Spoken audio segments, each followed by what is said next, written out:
Sarojini Naidu was a distinguished poet, renowned freedom fighter, and one of the great orators of her time. In August 1914, she met Mahatma Gandhi, who directed her energy towards the fight for freedom, resulting in a series of letters exchanged between her and him till Gandhiji's death in 1948. Letters of amazing honesty, beauty, humor, and truth. Letters which tell the tale of the freedom struggle and the tale of a deep, probing relationship.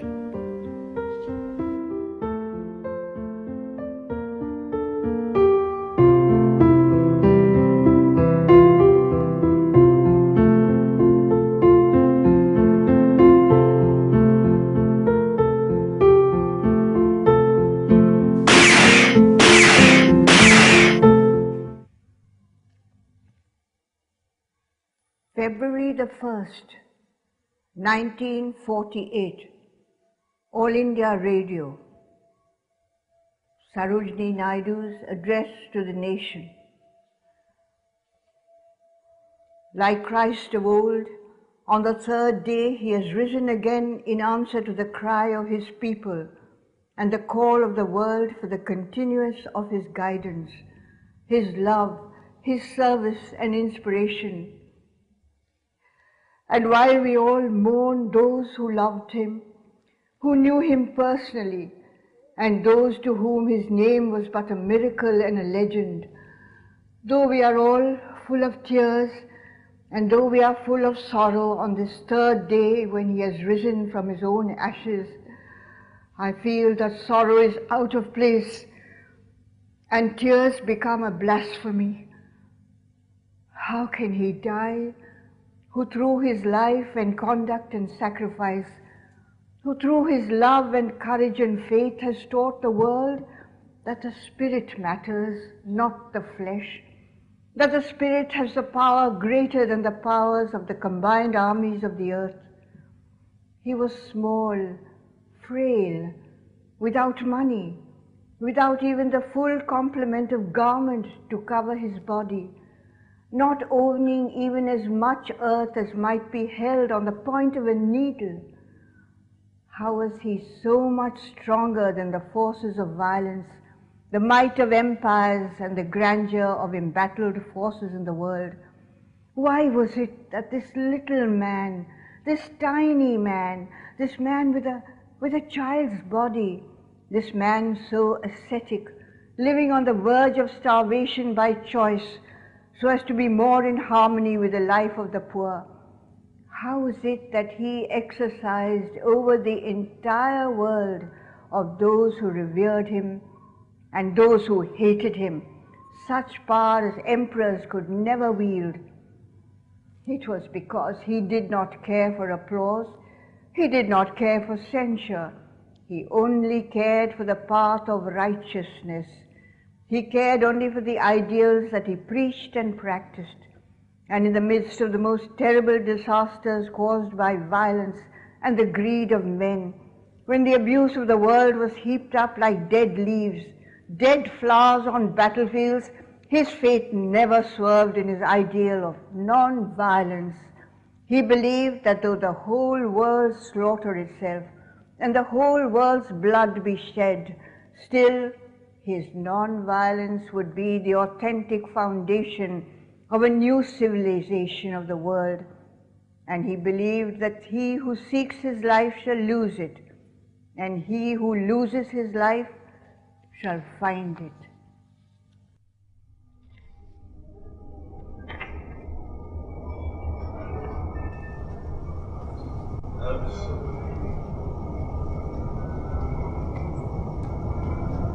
Servants of India Society, Pune City, February 23rd, 19. My dear sister, what would you say of a brother who does not inquire about his sister's health, does not acknowledge her message of goodwill, and who does not even send a note of sympathy on her father's death?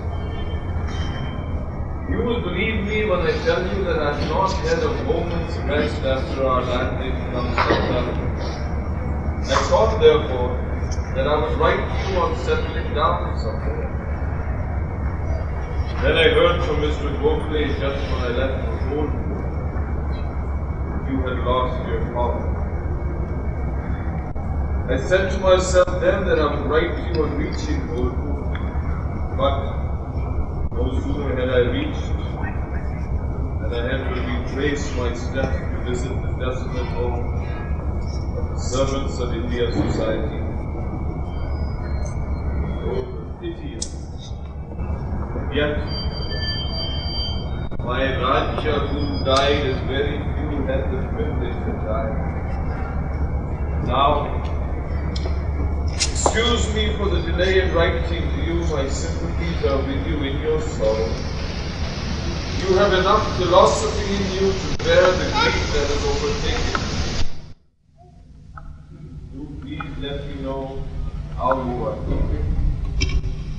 With regards from us both, yours sincerely, M.K. Son.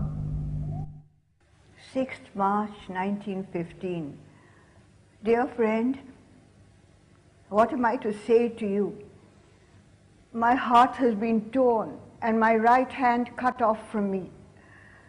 As I have said, the irony of God lies heavy upon me, and I have very little strength and courage left to endure it much longer. In the brief space of 3 weeks, I have been called to face the loss of two great sons and faithful servants of India, my father and my friend. And my love for both was leavened with passionate worship and devotion, and to both it was my privilege to stand in a special relationship. And though I am in some way only a co-sharer in the universal grief, I feel I have my own incommunicable share because of my tenderness and understanding that lay between me and my father, between me and my friend. What am I to say of Gokhale? Even to you who considered him your guru, and of whom he often said to me, he can mold heroes out of common clay.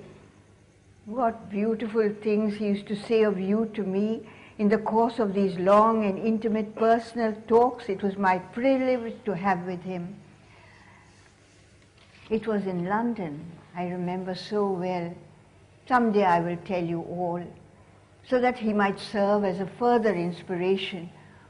Oh, I have 100 memories of the man, too personal to reveal to the world, but I've written a short sketch of him, giving a few of those reminiscences, chiefly in his own words, that I can allow the world to share with me. The man Gokhale was a marvelous, great and complex embodiment of God's dreams of a splendid patriot. Complex he was essentially, and many-sided, and it was his triumph that he focused all his qualities into supreme and single-hearted achievement of service. He was literally a servant of India, and in that he fulfilled the proudest and the highest destiny of man. What can be a more gracious fate than to be allowed to serve? Will you not come someday to Hyderabad, to the great city which is the true center of Hindu-Muslim unity and brotherhood? How our women will flock to offer their tribute of love to your wife. How every man and woman will vie with one another to see the man who molds heroes out of common clay and does not even know that he has done a godlike deed of creation. Believe, dear brother, with much affection for you both, your sincere friend, Sarojini Naidu. Nellore, May 4th, 1915. My dear sister, I did not reply to your last letter, as I had hoped to be able at the time of replying to tell you when I was likely to visit Hyderabad. But the receipt of your booklet with the beautiful inscription in it compels me to write to you now, even though I cannot fix the date of my coming to Hyderabad. I thank you for the inscription. Yes, Mr. Gokhale longed to have you as a full servant of India. Your acknowledgement of discipleship fills one with new hope. But of this more when we meet. For me, the death of the Master has drawn me closer to him. I see him and appreciate his worth as I never did before. For the lover, the loved one never dies. Are you keeping well in health? I leave Madras on the 7th instant for Bombay. My permanent address is Servants of India Society, Pune. Mrs. Gandhi, who is with me, sends her love to you. Yours sincerely, M. K. Gandhi. I'm on the steamer Markara on the way to England. It's June the 14th, 1919. My dear friend, a beautiful, calm, swirling sea has succeeded a week of angry, storm-tossed waters, and it is somewhat symbolic of my general condition. I too am beginning to feel calm and smiling. It does not behove me to judge the other epithet, except perhaps as regards my clothes. And Jinnah sits aloof in haughty isolation from all the world, and his little wife never leaves her cabin, poor child. People are just beginning to thaw towards one another.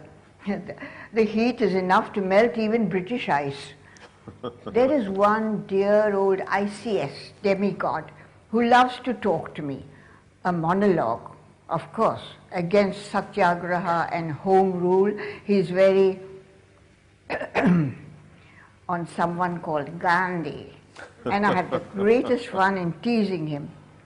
And so, my friend, who I am proud to call my leader and guide, Namaskar, I carry your benediction with me as a talisman, and in return I send you, and through you to my comrades, faithful affection and greeting from Sarojini Naidu. November 6, 1919. The only salvation for India lies within herself, and it's all illusion of the saddest to expect help from without. Indeed, I, for one, do not want help from any quarter. We must work out our own salvation in our own way, according to our own vision and need. Johannesburg, 29 February 1924. I cannot sleep in South Africa, and it's all your fault. You haunt the land, and its soil is impregnated with the memory of your wonderful struggle, your sacrifice, your triumph. I am so deeply moved, so deeply aware all the time that here was the cradle of satyagraha. Do you wonder that I have been able to move thousands of men and women in the last 2 days, move them to tears under the influence and stimulus of your inspiration? I have seen your legion of old friends and followers, white, brown, black, the whole gamut of humanity in this land. All send you their love, especially the Phillips and Herman Kallenbach and others. How could I remember everyone who loves you? Au revoir, Sarojini Naidu. At long last, July the 2nd, 1924, I have to confess with great sadness, disentangle the tendrils of my heart from all clinging hands in your South Africa that is so full of your children. After 3 months of ceaseless work and traveling, when I got aboard the Caragola, I felt I could sleep and sleep and sleep. Every fiber of my body was charged with weariness, and for the first few days I lay in my chair like a lump of indolence. But now, in spite of my fever, a faithful companion, I'm quite ready to start another month's work in East Africa. Tomorrow, I land at Dar es Salaam, and after finishing my tour in Tanganyika, I go on to Kenya and sail from there on 2nd July and reach Bombay on the 12th. I know they will struggle to keep me longer in Kenya, but it's not because of a selfish reason. My small daughter is returning home for the long vacation from Oxford. I have not seen her for 3 years. Have you not accused me of being a good mother? Oh, you would laugh if you saw my luggage. I have arrived at a stage in my life and mind when I am dismayed by too many possessions, but Africa has added to them with both hands. I am devising means whereby to dispossess myself of most of them to advantage. Fortunately, I have a very large family clan. 7 silver jewel boxes, not enough jewels to put into one. 7 silver purses, not enough money to fill even one. 5 gorgeous sets of hairbrush. And not even enough hair to brush.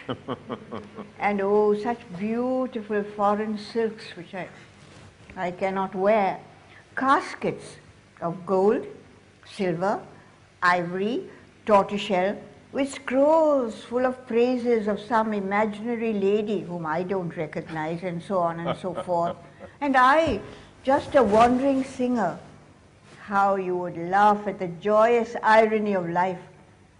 The one thing I was really in need of, I couldn't get in the whole of the African continent. A pair of Indian shoes. This is quite a frivolous letter, but it's a wholesome reaction, though temporary, from many South African politicians. You know, some people ask such funny questions, like a young American in a train who quite seriously asked me in the course of conversation if, after all, Gandhi was not verily a patriot at heart. I nearly collapsed on my seat. Sarojini Naidu. Oh my. This is absolutely amazing. KalaNiketan, May 30th, 1925. Aha. Dear Mirabai, I have your letters, also your telegram. Your description of your place is so enchanting that you make me jealous. May the rest there restore you to tolerable health. I suppose it is useless to hope for complete restoration in your case. Everybody felt like you the non-necessity of attending the working committee, so there was only Dr. Naidu besides Jawahar and myself. All the same, I pardon you for not coming. The rest you are giving yourself is absolutely necessary. You want me to call a meeting of 12 representatives. I do not see the utility at present. No one wants unity of the heart, for no one wants to sacrifice anything. You cannot force on a people what they are not ready for, but you evidently believe in the present possibility of achieving it. If you or anyone else calls such a meeting, I would gladly attend. I must not lead. If girls are bolder with me than boys, it is because the former respond more quickly to my call. Very interesting. If girls are bolder with me than boys, it is because the former respond more quickly to my call. But I shall make no distinction and therefore send love to both and you also, on condition that you get well quickly. Yours, M.K. Gandhi. Bombay, 26 November 1925. To plead with you against your personal decisions to take on yet another fast is worse than useless, I know, but you cannot prevent me from entering a passionate protest at your once again taking upon yourself the sins of those around you. It is only the personal and not the vicarious repentance of a man that brings his redemption and pardon. That is sound Hindu religion and sound common sense. And you only put a premium upon evil when the evil can escape so easily by the suffering of saints with too much compassion, like you. However, though my brain emphatically disapproves of your action and my heart rebels with anxiety, my soul does comprehend the significance and symbol of your self-imposed penance. O Christ of the Sabarmati, I shall be with you before the end of the fast. I wish I could be there earlier, but you have so many loving hands to minister to you and sustain your little stock of strength.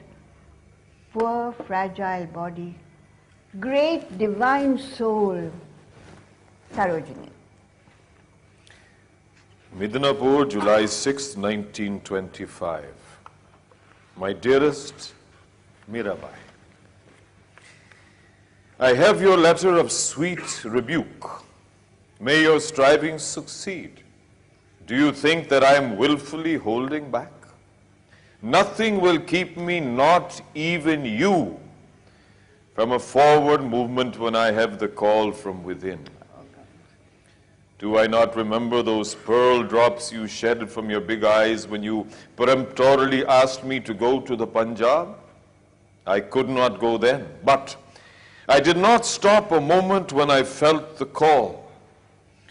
No doubt those hot tears had their inevitable melting effect on some snowy parts lurking unconsciously within me.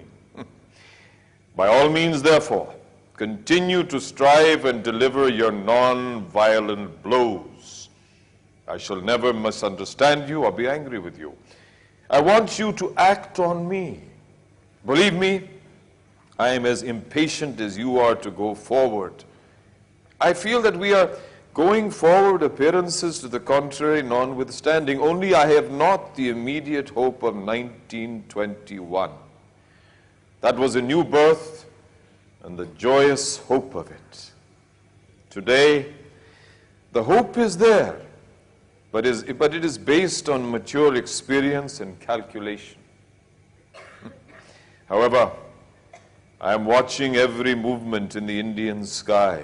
Above all, I am praying. Yes, the self-deprecation is there.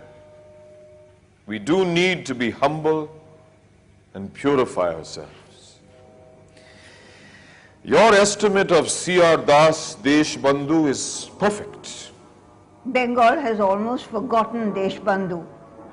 Basanti Devi has become as much a legend as her husband. The memory of a nation is very frail and transitory. Alas, they do not remember him. I am thankful to God for those precious days I had with him at Darjeeling.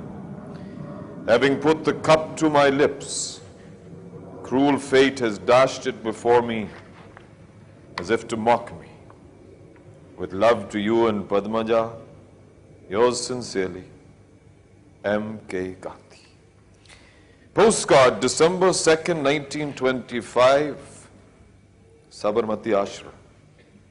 Doing well. Had only fruit yesterday, milk today.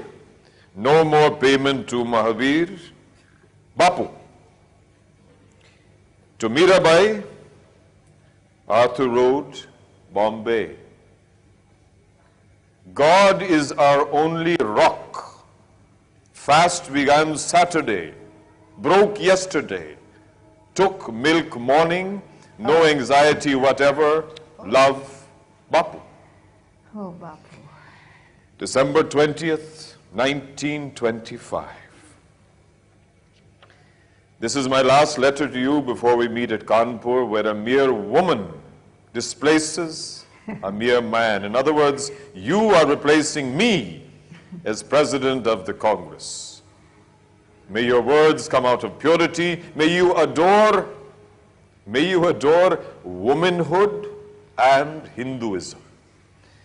May your words be as a balm to the Hindu-Muslim wound. You are too great to notice the childish display of unchivalrous incivility by those few people who could not accept you as the new President. Sabarmati Ashram, 4th of April 1926. Your secretary has asked for a message for the 13th about Jallianwala Bagh. Here is the message. I would be honored if you could deliver it for me. The wanton massacre in Jallianwala Bagh that took place on the 13th day of April 1919 is a perpetual reminder to us that it will recur as often as we attempt to lift up our heads and desire no longer to live in bondage. British rule is imposed on India not for India's service but for her exploitation. It is indeed to protect the commerce that is imposed upon India. The central item of that commerce is Manchester peace goods. If we will avenge the humiliation of Jallianwala, crawling there, we must at least cease to wear foreign cloth and pledge ourselves to wear hand-spun khadar. The former sterilizes British commerce, the latter binds us to the poor whom we have neglected all these long years. Though not exploiters of the outside world, we have exploited the peasantry in order to have ease and comfort. If we refuse to discard foreign cloth, if we find khadar too uncomfortable, so far as I can see, we must accommodate ourselves to perpetual slavery. All the reforms that we may get will be turned to dust if we are afraid to sacrifice ease, comfort, and much more for the sake of our country. April 16th, 1928. My dear Mirabai, I was thinking to hear from you about Padmaja. Tell her she has to be well quickly or she will cease to be regarded as a brave girl. How long does she expect to be there? What about your visit to America? I have become a coward. I cannot decide whether to go to Europe or not. With love, the spinner. Tuberculosis Sanatorium, Arogyavanam, Chittur, August 7th, 1928. A pastoral vision of great beauty is spread all around me.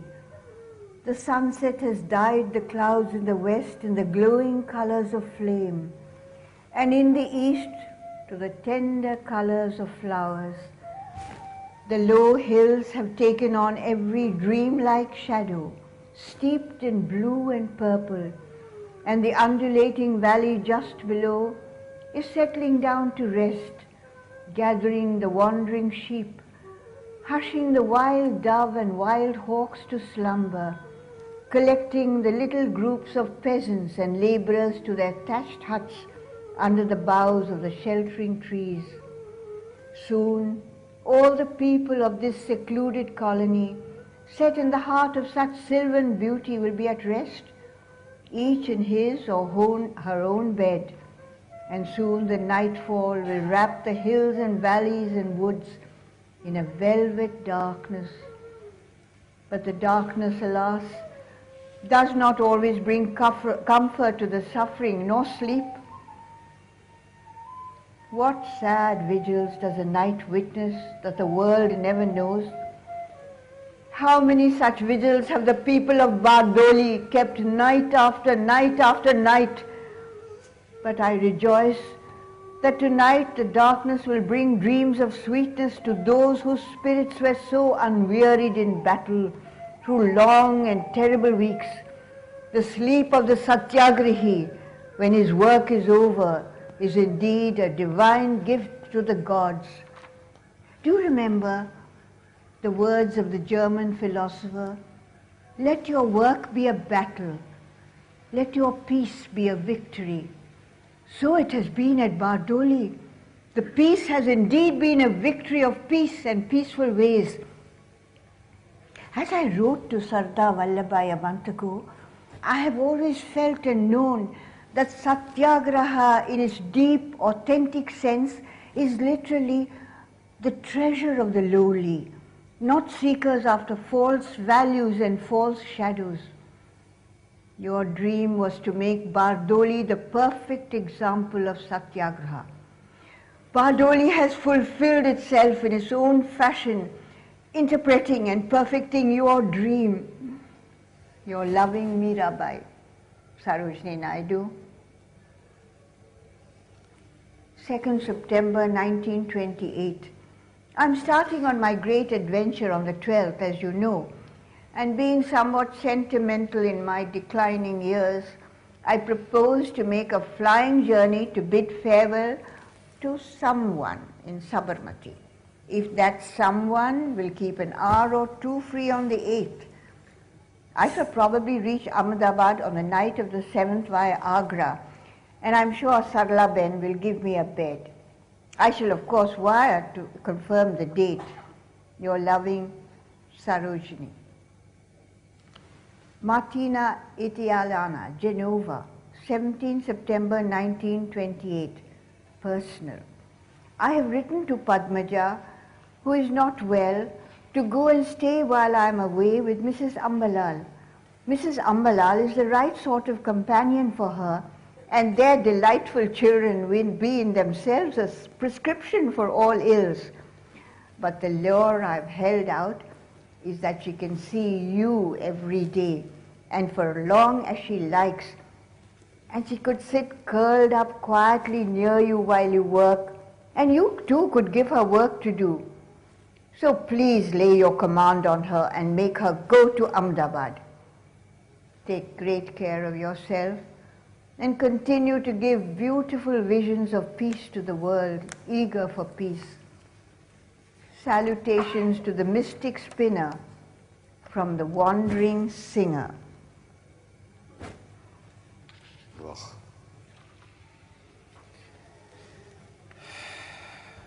Sabarmati Ashram, October 12th, 1928. My dear Meera, I have your letter. Here is Padmaja's reply to my letter. What can I do now when doctors themselves advise her not to leave the sanatorium? I shall write to her again and write to her from time to time and keep myself in touch with her. You must fulfill your engagements without any anxiety. God will take of her better care than you and I, and use us as his instruments whenever he wills. I hope you will keep good health during your tour. I expect to hear from you from time to time. The political atmosphere is none too calm, none too clear. Poor Motilal ji has his work cut out for him. Yours, always, Spinner. Hotel Sinton, Cincinnati, 19th November 1928.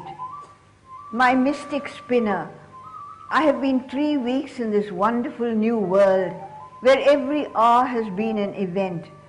But this is the first time that I'm sending you a real letter. I'm writing tonight from the charming old town of Cincinnati, which is called the Gateway of the South, where long ago lived a very noble woman, Harriet Beecher Stowe, who dedicated her genius to the deliverance of the Negroes from their painful bondage. I have just returned from interpreting to a large audience whose parents and grandparents knew Harriet Beecher Stowe in the days when she was writing Uncle Tom's Cabin. I have told him about all of them, the message of the mystic spinner. There were women deeply responsible. There were earnest and thoughtful men engaged in the varied avocations of education, law, business, medicine, literature, church, statecraft. When the meeting ended, they came up to me in the accustomed American fashion, to which I have grown myself accustomed, and said, each in his or her own way and vocabulary.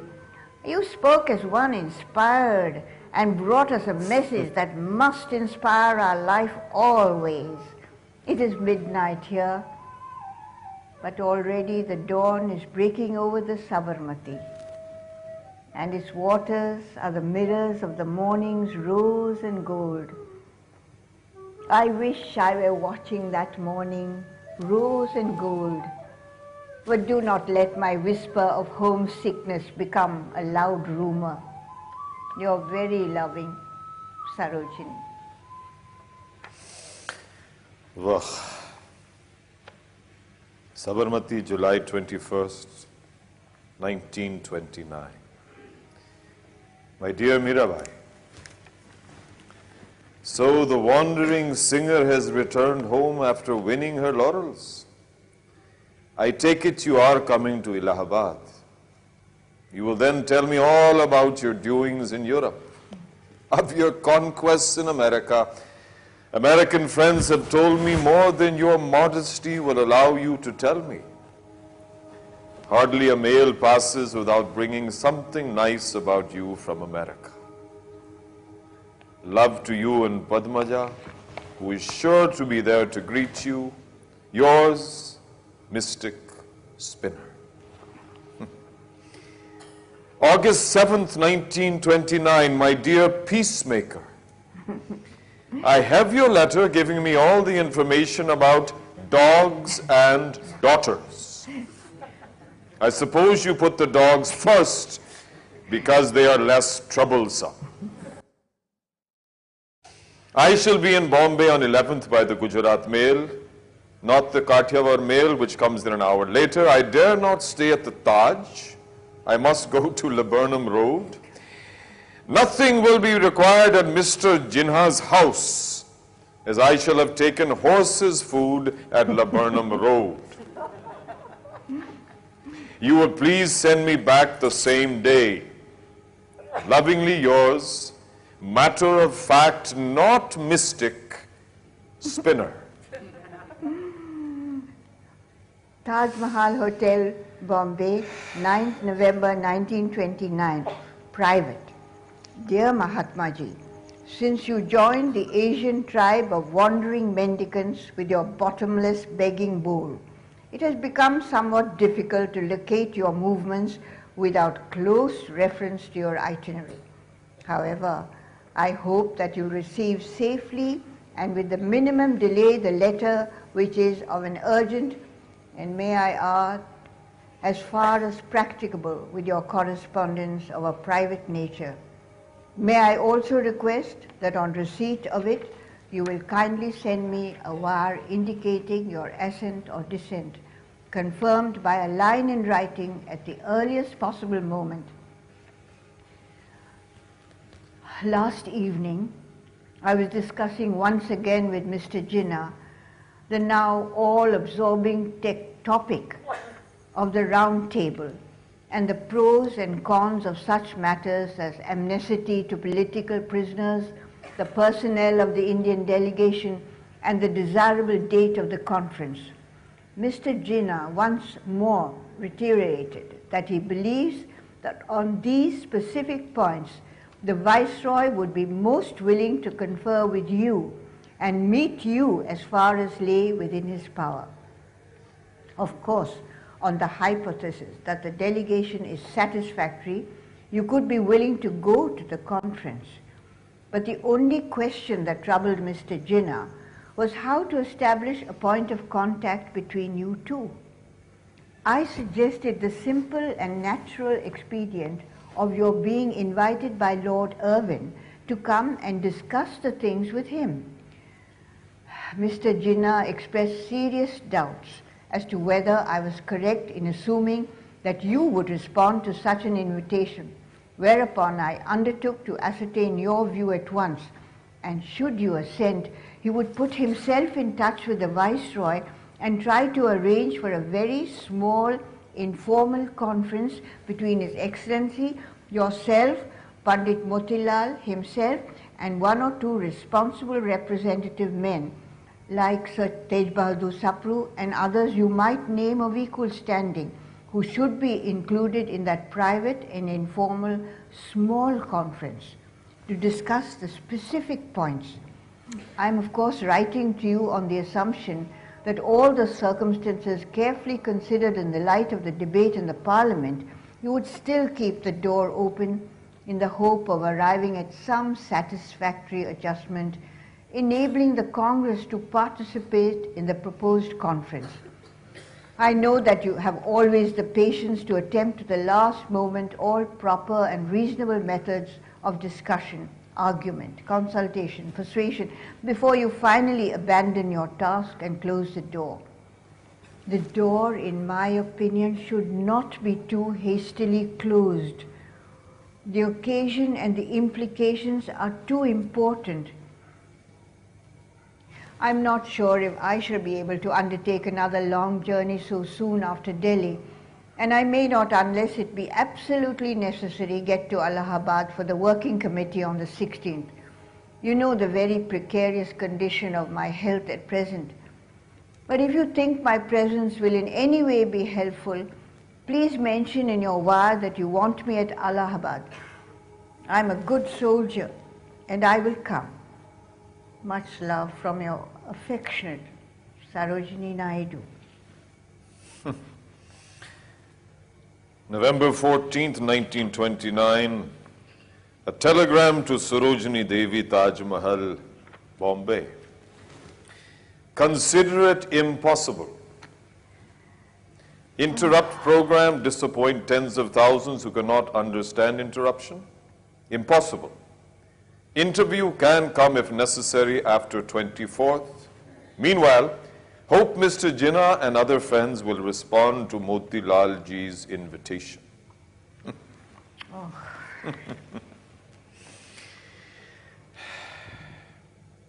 September 17th, 1932.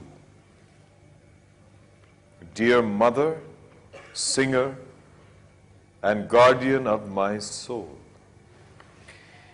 Your lovely letter was preceded by one lovelier, if possible, from Padmaja. The decision was taken after much prayer in the name of God and His call.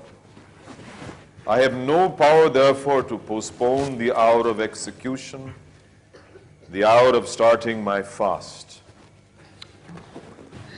You have every right to call upon me to revise my decisions and actions, and it is my duty to respond if I discover the error. And I claim unquestioned obedience if I cannot, with all the prayerful effort, discover any error. You have manfully asserted the right and womanlike offered obedience. The motherly affection has blinded the poetic vision and prompted you to appeal to my pride to retrace my steps so as to make me cling to life and not take up this fast. But I know you have not missed the woman in me. I have therefore chosen the way of life through suffering unto death. I must therefore find my courage in my weakness. This is how your vision has failed you. The communal decision was the last straw. The conception of giving my life for the untouchables is not of yesterday, it is very old. There was no call from within for years, but the Cabinet's decision came like a violent alarm, waking me from my slumber and telling me this is the time. It therefore provided the psychological moment, and I instinctively seized it. She who sees life in death and death in life is the real poetess and seeress. No. But the proof of the pudding is in the eating. You will soon test it and prove it for yourself. Meanwhile, pray that God may give me strength enough to walk steadily through the veil. If Hinduism is to live, untouchability must die.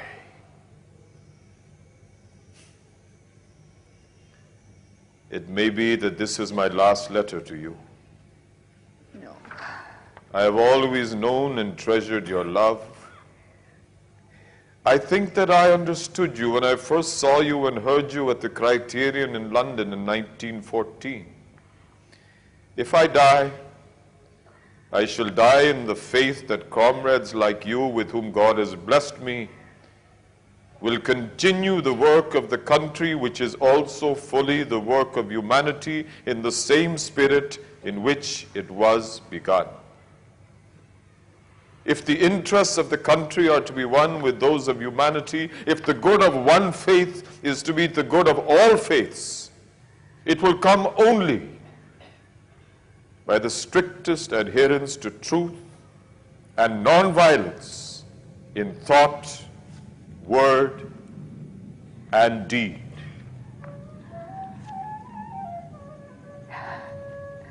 Before August 17th, 1934, my beloved little man, in this era of recurring miracles, when men have conquered the secrets of the sea, land, and the age-old mysteries of the earth, and harnessed the very ethers to the service of daily life, are you not the supreme miracle that can never be superseded and surpassed? Will posterity and generations to come offer praise and prayer for the lovely and inspiring gospel preached and practiced by a man of faith in an age of reason? And will it not be named in history the epoch of Gandhi, the dreamer and the doer, whose dream and whose deed are synonymous of one another? Once again will the dreamer and doer bear splendid testimony to the unity of his dream and deed. Once again will your frail and suffering flesh endure the long-drawn agony of hunger and pain, maybe of death itself, so that your spirit may illumine the dark places of human life with an ever more radiant light of benediction, so that they whose feet stumble and whose eyes are dim may be succored, strengthened, guided in the steep and difficult pilgrimage along the road of self-deliverance from sin. My beloved little saint, who will dare to question your transcendental sacrifice? À chacun son destin, says a modern poet. To each his own destiny. And your destiny is to bring salvation to all who need redemption from the manifold ills of humanity. May it be given to us who will share your bodily anguish through the 7 days and nights of your self-chosen martyrdom, also to share your victorious faith and hope. Indeed, unworthy though I am, I do share your triumphant certainty that you who already live on the glory of eternal light will dwell for many years in our midst, to shed upon our hearts and eyes something of that imperishable luster that is your special, your inalienable possession. To me, it is a source of deep sorrow that I shall not be near you through the period of your sacrifice of purification, not for your comfort, but for mine. But another and a more immediate duty claims my presence here and my service. My love, however, flies to you on the wings of the wind, and no door can be shut against the message of that love, your singer and most loving friend, Sarojini Naidu. Wardha, November 26th, 1938. My dear, fly. Who is this most distinguished daughter of Bengal and equally distinguished daughter-in-law of Andhra? Though you are so distinguished, you are still a fly, thank God. I have already written to Padmaja without in any way mentioning you for the journey. You are past praying for. Much love till we meet on or about 8th December. Yours, Little Spinner, Spider, etc. Sevagram, July 18th, 1941, my dear singer. I have been too busy seeing people to overtake even important letters like yours. As to the workers, they are bound by the Congress resolution I have quoted in my letter to Sri Munshi. The Congress policy binds them to non-violence in the struggle with the government, as also in dealing with communal riots and the like. Is not this crystal clear? Love, yours, Spinner. Sevagram, August 4th, 1941, my dear Bulbul. Your love letter, which is also business letter. Of course, you are working there and wearing yourself out. Take care that you don't disappear before me. So you go to Hyderabad and do the diplomatic work. I know you will come to my view that it is not time yet for me to move out. I am doing better work remaining in Sevagram. Love, Spinner. Sevagram, September 22nd, 1941.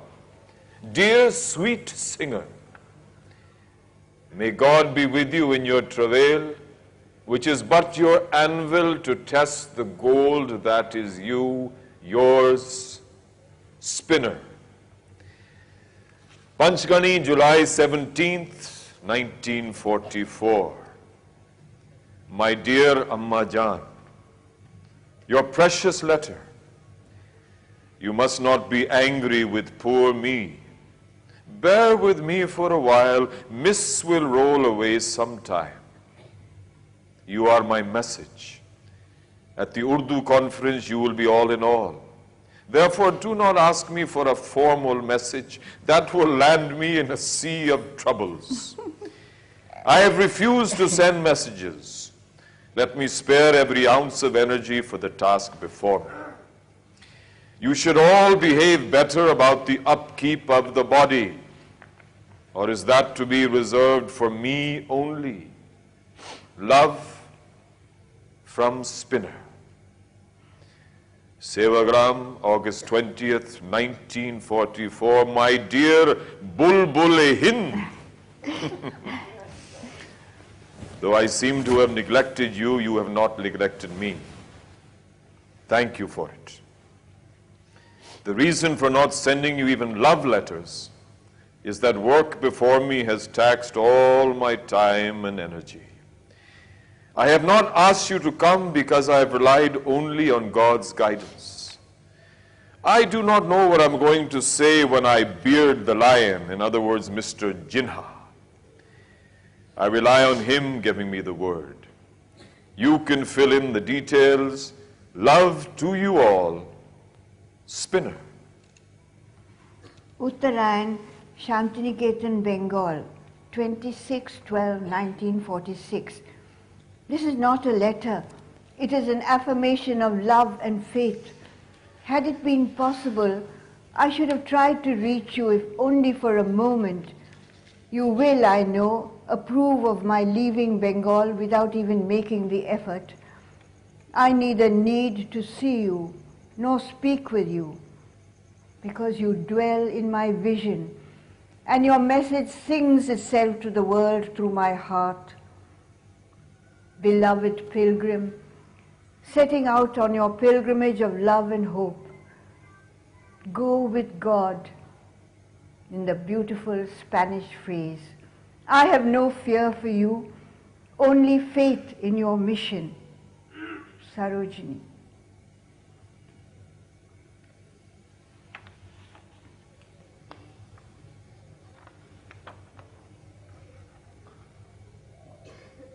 Meanwhile, pray that God may give me strength enough to walk steadily through the veil. If Hinduism is to live, untouchability must die. It may be that this is my last letter to you. I have always known and treasured your love. I think that I understood you when I first saw you and heard you at the Criterion in London in 1914. If I die, I shall die in the faith that comrades like you, with whom God has blessed me, will continue the work of the country, which is also fully the work of humanity in the same spirit in which it was begun. If the interests of the country are to be one with those of humanity, if the good of one faith is to be the good of all faiths, it will come only by the strictest adherence to truth and nonviolence in thought, word, and deed.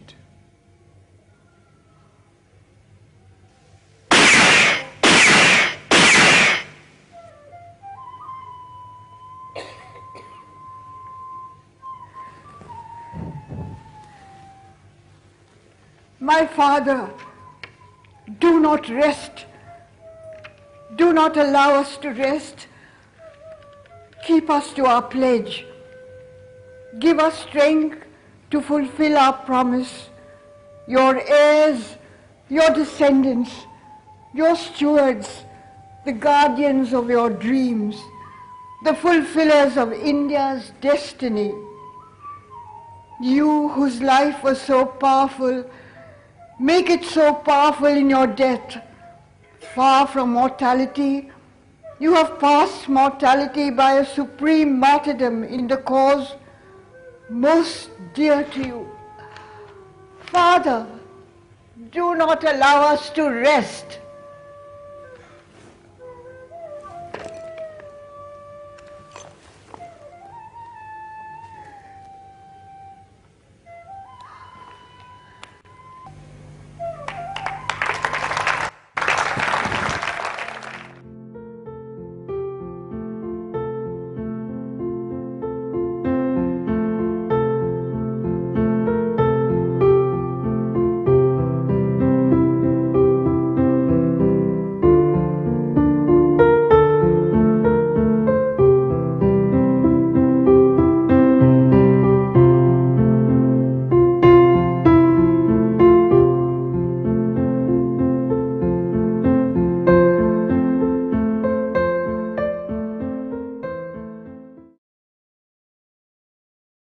With a child's body, this man so ascetic, living on the verge of starvation by choice, so as to be more in harmony with the life of the poor.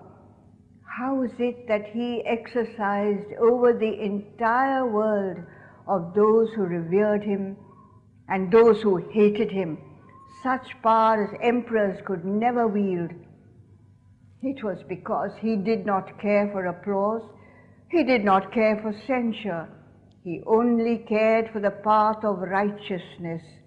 He cared only for the ideals that he preached and practiced. And in the midst of the most terrible disasters caused by violence and the greed of men, when the abuse of the world was heaped up like dead leaves, dead flowers on battlefields, his faith never swerved in his ideal of non-violence. He believed that though the whole world slaughter itself and the whole world's blood be shed, still his non-violence would be the authentic foundation of a new civilization of the world. And he believed that he who seeks his life shall lose it, and he who loses his life shall find it.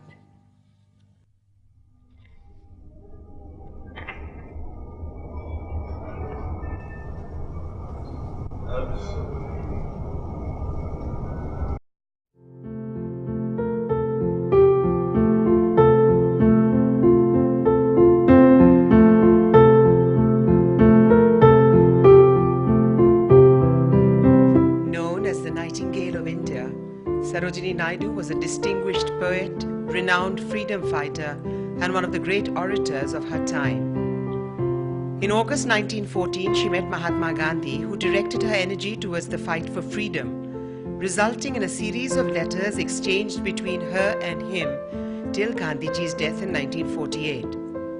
Letters of amazing honesty, beauty, humor, and truth. Letters which tell the tale of the freedom struggle and the tale of a deep, probing relationship.